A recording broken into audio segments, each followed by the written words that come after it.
Сәлем достар, менің каналыма қош келіпсіздер. Бүгінгі біздің қозғайтын тақырыбымыз компьютер арқылы қалай жаңадан аккаунт ашамыз. Видеоны қарамастан бұрын лайк басып, подписаны басып қойыңыздар. Ендеше кеттік. Бірінші Google аккаунтқа кіріп, осында өзіміздің осы күнге ашқан аккаунттарымыз шығады. Ең астында сменить аккаунтты басамыз. Және мына жердегі біз аккаунттарымыз шығып тұр. Біз оны баспаймыз, ешқайсысында астындағы создать аккаунтты басамыз. Және для себя. Енді мына жерге біз данныйымызды теруіміз керек. Создать аккаунт Google деп тұр. Енді мына жерде мен ағылшынша аша берейін. Так, мен Расул, фамилия Камин деп ашайын.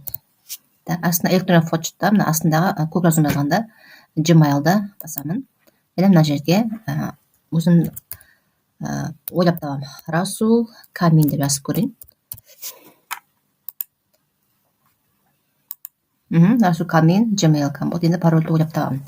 Так, Расул. Так, 2000.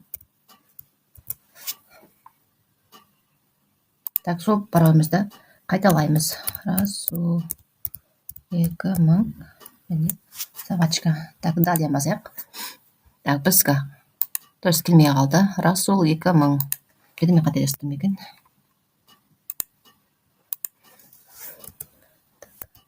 Расул 2000. Бұл тексеріп аламызға болады. Енді далее басамыз.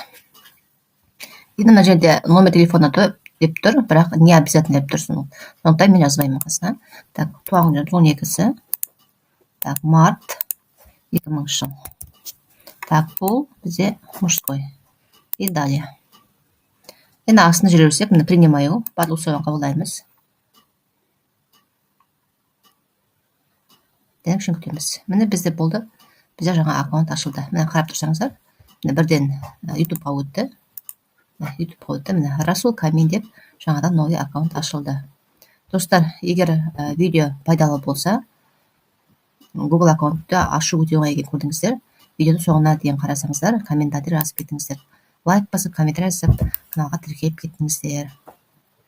Және комментарийға тағы да қандай видео сіздерге пайдалы, соны жазып кетсеңіздер, мен келесі видеода соны түсіретін боламын.